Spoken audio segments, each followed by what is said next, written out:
बिस्मिल्लाहिर्रहमानिर्रहीम। अस्सलाम वालेकुम स्टूडेंट्स। हम अपना लेक्चर नंबर 4 स्टार्ट कर रहे हैं अभी। और आज हमने जिस चीज़ के बारे में बात करनी है वो है gas pressure in a container. तो ऑलरेडी हम बात कर चुके थे कि प्रेशर जो होता है वो सॉलिड्स पे भी अप्लाई होता है, लिक्विड्स पे भी अप्लाई होता है और गैस के अंदर भी अप्लाई होता है। उनकी एग्जांपल्स भी मैंने आपको दी थी। सॉलिड की एग्जांपल में आपको मैंने बताया था कि सॉलिड में लेट्स सपोज अगर आप नाइफ़ के थ्रू किसी फ्रूट को कट करते हैं, या इसके अलावा आप किसी चीज़ को हैमर करते हैं, तो या थंबपेन वाली एग्जांपल दी थी, या पुराने वक्तों में जिस तरह से लेट्स सपोज स्वॉर्ड तलवारें यूज़ होती थी, तो या तलवारें नेज़े इस तरह की चीज़ें यूज़ होती थी, तो ऑब्वियसली वो सॉलिड के थ्रू जो है वो प्रेशर क्रिएट कर स्वॉर्ड या इस तरह के नेज़े जो है उनको के बारे में तो पता ही होगा कि उनके जो एजेस होते हैं वो बहुत ज़्यादा शार्प होते हैं। तो वो क्यों शार्प रखे जाते हैं, वो इसी वजह से क्योंकि एरिया उनका जब कम रखे जाएगा तो प्रेशर बहुत हाई क्रिएट हो जाता है।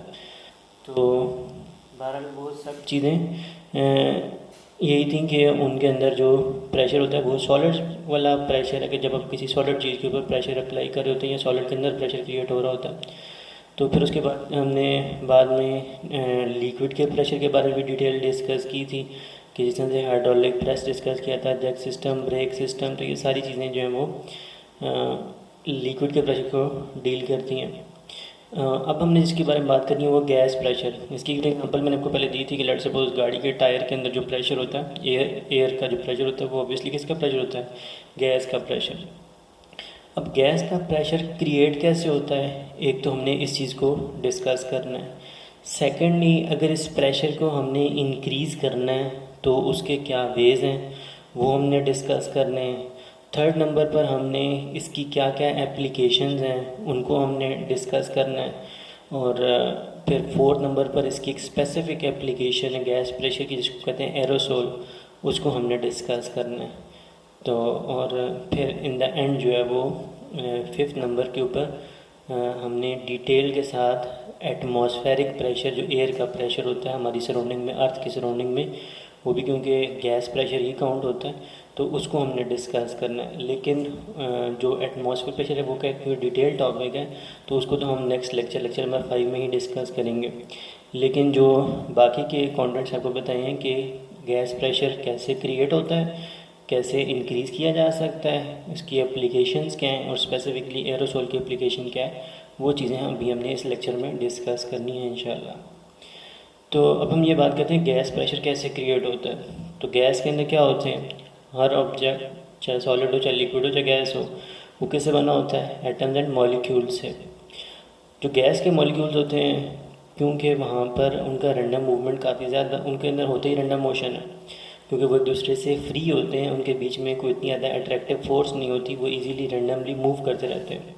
जब रैंडमली मूव करेंगे तो क्या होगा, वो एक तो आपस में एक दूसरे के साथ कोलाइड करेंगे, टकराएंगे, और दूसरा जो है वो वॉल्स ऑफ द कंटेनर के साथ भी टकराएंगे, कोलाइड करेंगे। तो जब वो गैस के molecules walls of the container के साथ टकराएंगे, कोलाइड करेंगे, तो वहाँ पर क्या क्रिएट करेंगे, वहाँ पर फोर्स एक्सर्ट करेंगे उस उन दीवारों के ऊपर, उन वॉल्स के ऊपर। जब फोर्स एक्सर्ट करेंगे तो ऑब्वियसली उन वॉल्स का एरिया भी तो मौजूद होता है। तो जब एक किसी स्पेसिफिक एरिया पे फोर्स अप्लाई हो रही हो तो क्या क्रिएट हो जाता है, प्रेशर। तो इस तरीके से गैस के मॉलिक्यूल जो हैं वो वॉल्स ऑफ द कंटेनर के ऊपर गैस प्रेशर क्रिएट करते हैं। जो उनका आपस में कोलिजन होता है गैस के मॉलिक्यूल का, उससे जो है वो गैस प्रेशर क्रिएट नहीं होता, उसका गैस प्रेशर के साथ कोई लिंक नहीं है।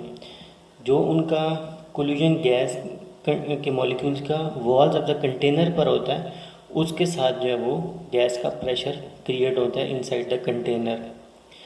तो ये मेन चीज़ थी कि गैस के का प्रेशर क्यों क्रिएट होता है। अब सेकंड चीज़ ये है कि गैस का प्रेशर अगर किसी कंटेनर के अंदर अगर हम इंक्रीज़ करना चाहते हैं तो उसका क्या तरीका है। और दो तरीके, दो वेज़ हैं जो आपकी बुक में डिस्कस हुए हुए हैं।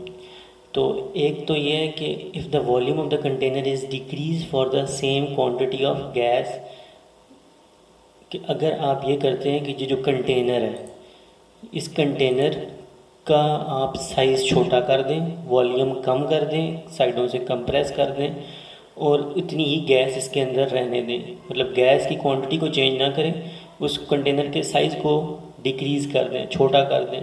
तो क्या होगा कि वो जो गैस के मॉलिक्यूल्स हैं, पहले अगर एक मॉलिक्यूल 1 सेकंड में 2 दफ़ा वॉल ऑफ द कंटेनर के साथ टकरा रहा था, तो जब अब साइज़ छोटा हो जाएगा तो उसके पास बार बार टकराने का ऑप्शन बन जाएगा, उसके टकराने की फ्रीक्वेंसी इंक्रीज़ करेगी, वो ज़्यादा टकराने लग जाएगा उसी टाइम इंटरवल के अंदर। उसी 1 सेकंड में वो पहले अगर 2 दफ़ा करा था तो हो सकता है 4 दफ़ा करेगा, हो सकता है 6 टाइम जो है ना वो कोलाइड कर रहा हो। जब ज़्यादा कोलाइड करेगा तो इस तरह से ज़्यादा फोर्स एक्सर्ट होने लग जाएगी, क्योंकि हर मॉलिक्यूल ही ज़्यादा टाइम जो है वो कोलाइड कर रहा होगा अब बनिस्बत पहले के, जिसकी वजह से ज़्यादा फोर्स जो है वो वॉल्स ऑफ द कंटेनर पर लगेगी। ज़्यादा फोर्स लगेगी तो ऑब्वियसली प्रेशर फोर्स के साथ डायरेक्टली प्रोपोर्शनल है, तो प्रेशर इंक्रीज़ हो जाएगा। तो ये एक तरीका था कि गैस का प्रेशर इंक्रीज़ करने का। क्या तरीका? कि आप वॉल ऑफ द कंटेनर को एक दूसरे के करीब कर दें, मतलब कंटेनर के वॉल्यूम को कम कर दें। दूसरा जो तरीका है वो ये है कि आप गैस प्रेशर अगर आप इंक्रीज़ करना चाहते हैं तो आप वॉल्यूम को अगर चेंज नहीं कर सकते, कि आप वॉल्यूम जो है उसको डिक्रीज़ नहीं कर सकते, तो फिर आप ये काम करें कि उसी वॉल्यूम के अंदर गैस को ज़्यादा इंक्रीज़ कर दें, गैस की क्वांटिटी को बढ़ा दें। जब गैस की क्वांटिटी ज़्यादा होगी तो ऑब्वियसली वो मॉलिक्यूल जो बाहर थे, जो कोलाइड नहीं कर रहे थे, वो भी जब अंदर आएंगे तो वो भी कोलाइड करेंगे। तो ओवरऑल फिर जो फोर्स लग रही होगी दीवार के ऊपर, वॉल ऑफ द कंटेनर पर, वो ज़्यादा फोर्स लगेगी, जिसकी वजह से अगेन जो है वो प्रेशर इंक्रीज़ करेगा। तो होमवर्क के अंदर आपने आपने इसको एक तो मेंशन करना है, इस पैराग्राफ के अंदर यही डिटेल है। हेडिंग आपने यही देनी, गैस प्रेशर इन कंटेनर। तो इसके अंदर आपने ये चीज़ मेंशन करनी है कि गैस प्रेशर क्रिएट कैसे होता है। फिर उसके बाद जो 2 वेज़ हैं कि गैस प्रेशर कैसे इंक्रीज़ करता है, ये आपने हेडिंग दे देनी है वे नंबर 1, फर्स्ट वे, कि ये पहला तरीका है गैस प्रेशर कैसे इंक्रीज़ करता है, और ये आपका सेकंड वे है, वे नंबर 2, कि गैस प्रेशर इंक्रीज़ करने का दूसरा तरीका क्या है। तो ये था गैस प्रेशर क्या होता है और गैस प्रेशर इंक्रीज़ करने का तरीका क्या है। अब हम गैस प्रेशर की एप्लीकेशंस को डिस्कस करते हैं, जिसको हम क्या कहते हैं, न्यूमेटिक्स। तो गैस की प्रेशर की एप्लीकेशंस किस तरह से बनती हैं? कंप्रेस्ड एयर, वो एयर जो आपने कंप्रेस की होती है, उसके अंदर ये एबिलिटी होती है कि वो कोई ना कोई मैकेनिकल वर्क कर सकती है, कोई मैकेनिकल काम कर सकती है। सिंपल सी एग्जांपल जो है वो ये आपके सामने ही नीचे ये प्लंगर है, सिरिंज है। तो इसमें इसमें क्या किया कि आगे इसके जो सिरिंज के आगे जो नीडल लगी होती है वो इसने उतार दी। उतारने के बाद इसने क्या किया कि आगे से उसके होल के ऊपर अपनी थंब रख दिया, फिंगर रख दी, और उसको आगे से बंद कर दिया। अब इसने प्लंगर को इसको ज़ोर से जो है ना वो पुश किया, तो क्या होगा कि एयर जो है वो इनसाइड कंप्रेस होगी। तो और वो कंप्रेस होने के बाद जैसे ही उसको रिलीज़ करेगा तो वो प्लंगर जो है वो बैक साइड जो है वो मूव करेगा। तो जैसे वो रिलीज़ करने के बाद, तो इसका मतलब है कि जो एयर कंप्रेस होती है उसके अंदर ये एबिलिटी होती है कि वो जो है वो किसी भी चीज़ को मूव कर सकती है, वो उस कोई मैकेनिकल वर्क वो कर सकती है। तो अब इसको कहते हैं, इस तरह की जितनी भी एप्लीकेशंस होती हैं उनको कहाँ डिस्कस किया जाता है? न्यूमेटिक्स में। The branch of science which deal with the study and application of pressurised gas to produce mechanical motion is called pneumatics. तो ये आपने डेफिनेशन मेंशन करनी है, डिफाइन न्यूमेटिक्स, या न्यूमेटिक्स की हेडिंग देकर आपने ये डेफिनेशन नीचे अंडर उसके मेंशन कर देनी है। अब जो उसकी न्यूमेटिक्स में जो एप्लीकेशन डिस्कस की जाती हैं वो कौन कौन सी हैं? तो 6 एप्लीकेशन बुक में मेंशन हुई हुई हैं, इसके अलावा भी काफ़ी सारी होती हैं। उसमें मेन क्या है कि ऑटोमोबाइल टायर्स, गाड़ी के जो टायर्स होते हैं उनके अंदर कंप्रेस एयर ही होती है जो गाड़ी को स्मूथली चलने के लिए काबिल रखती है। कि अगर लेट्स सपोज अगर किसी एक टायर के अंदर भी जो है वो रिक्वायर्ड क्वांटिटी ऑफ एयर ना हो, रिक्वायर्ड प्रेशराइज गैस ना हो, तो गाड़ी जो है वो स्मूथ वे में नहीं चल सकती। तो इस तरह से ये तो एक एप्लीकेशन होगी न्यूमेटिक्स की। दूसरी एप्लीकेशन क्या है, spray guns. Spray guns use की जाती हैं ऑटोमोबाइल्स या बाकी के जो मेटालिक बॉडीज़ होती हैं, चाहे वो रेफ्रिजरेटर की वॉल्स हों या इस तरह से बाकी और कोई भी मेटालिक बॉडी हो, तो उनको स्प्रे पेंट के थ्रू जो है वो पेंट किया जाता है। तो उस स्प्रे पेंट के अंदर भी प्रेशराइज गैस जो है वो होती है, जो कंप्रेस्ड गैस होती है, जो कंप्रेस्ड एयर होती है, वो बाहर की तरफ मूव करने की कोशिश करती है और ऊपर उसके एक जो है वो सिलेंड्रिकल कैन होता है जिसके अंदर हम पेंट डालते हैं। तो वो पेंट जो है वो ड्रॉप बाय ड्रॉप उसके फाइन से ड्रॉपलेट्स जो हैं वो नीचे आते हैं और वो एयर के साथ ही आगे की तरफ मूव फिर करते हैं, तो जिसकी वजह से एक जो है वो शाइन जो है वो और स्मूथ जो है वो पेंट मेटालिक बॉडी पर होता है। तो ये स्प्रे गन्स के अंदर भी हम कंप्रेस्ड एयर यूज़ करते हैं, इसलिए ये भी न्यूमेटिक्स की एक एप्लीकेशन है। फिर एयर पावर्ड मोटर तकरीबन हर घर में यूज़ होती है, किस लिए, ताकि जो है वो बोरिंग या कुएं के पानी को जो है वो ऊपर की तरफ लिफ्ट अप किया जा सके। तो वो क्या होता है कि वो प्रेशर देती है, मतलब उसमें दो पाइप होते हैं, एक पाइप से एयर इनसाइड जाती है और वो फिर नीचे से पानी को पुश करती है, तो दूसरे पाइप से जो है वो पानी ऊपर की तरफ लिफ्ट अप होता है। तो इसमें भी हम एयर को ही यूज़ करते हैं कि मोटर जब चलती है तो उससे जो है वो एयर प्रेशराइज हो जाती है, कंप्रेस होती है, और कंप्रेस्ड एयर जो है वो ऑटोमेटिकली उसमें प्रेशर होता है फिर ज़्यादा। फिर उसकी फोर्थ एप्लीकेशन ये है कि इसको इस तरह के जो ऑटोमोबाइल की जो सर्विस स्टेशंस होते हैं वहाँ पर जो है वो, जहाँ पर ऑटोमोबाइल्स वगैरह की सर्विस की जाती है, वहाँ पर इस तरह की हैमर्स और इस तरह के ड्रिल्स या बाकी के टूल्स होते हैं जो जिनके साथ जो है वो एक पाइप अटैच होता है और उस पाइप के बैक एंड के ऊपर एक कंप्रेस्ड एयर का सिलेंडर होता है। तो जिसकी वजह से जो है वो जो नट्स वगैरह टाइट करने होते हैं वो जब प्रेशराइज एयर के थ्रू टाइट किए जाते हैं तो वो ज़्यादा अच्छे तरीके से टाइट होते हैं और इजीली टाइट हो जाते हैं।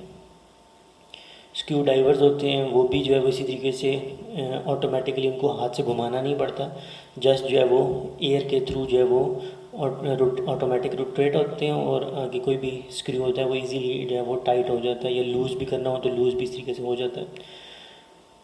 तो इसके अलावा जो है वो कंप्रेस्ड एयर ब्रेक सिस्टम में भी यूज़ होती है, मतलब ब्रेक सिस्टम जो भी हमने पहले पढ़ा था उसमें तो ब्रेक ऑयल यूज़ होता है, जो भी हमने पहले डिस्कस किया था कि वो ब्रेक मास्टर सिलेंडर जो है वो ब्रेक ऑयल को आगे पुश करता है और इस तरह से ऊपर आगे स्लेव सिलेंडर को पुश करता है और इस तरह से ब्रेक अप्लाई होती है, लेकिन वहाँ पर ब्रेक ऑयल होता है। तो जो हैवी व्हीकल होती हैं, खासतौर पर बड़ी बड़ी बसेस जो होती हैं, तो वहाँ पर आपने नोट भी किया होगा, आमतौर पर स्कूल की जो बड़ी बड़ी बसेस होती हैं तो उनके बैक एंड पे लिखा होता है कि जो है वो फासला रखें, pressure break.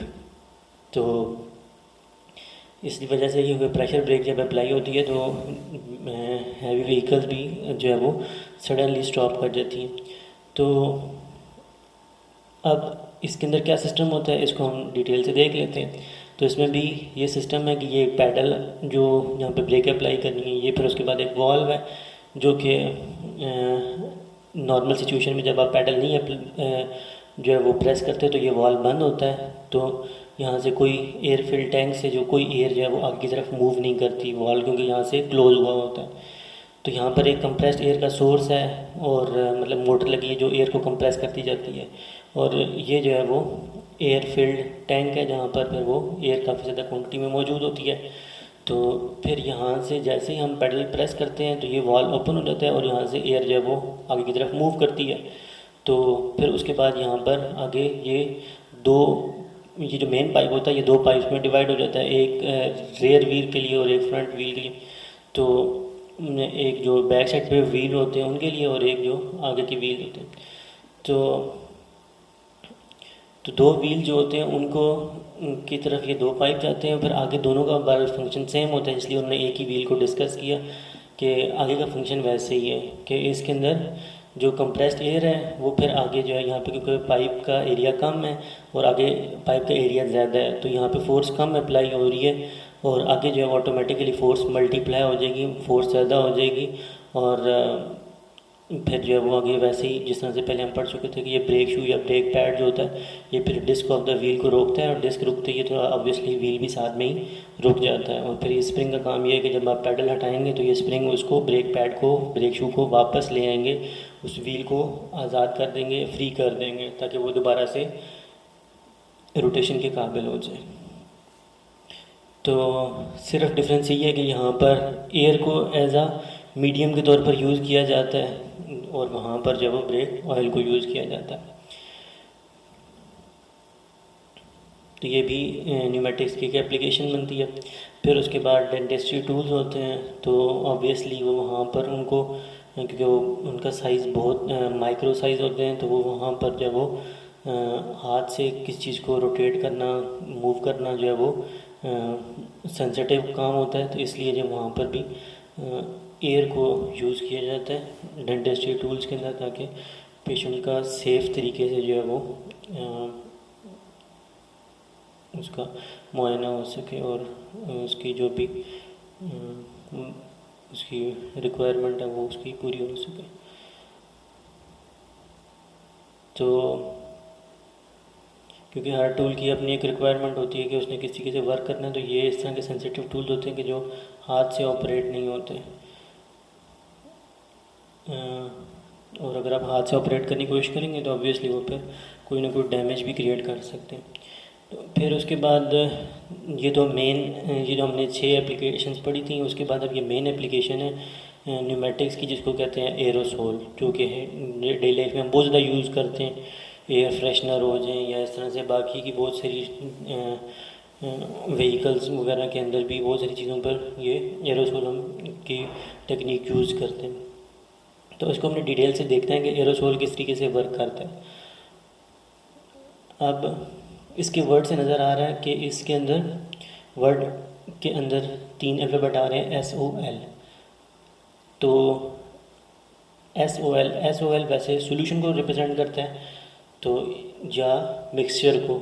The product using sol system are called aerosol, मतलब जिसके अंदर 2 चीज़ों का मिक्सचर हो उसको और उसमें साथ मतलब एयर को प्रेशराइज वे में रखा जाए और 2 चीज़ों का मिक्सचर हो, तो उस सिस्टम को हम एरोसोल कहते हैं।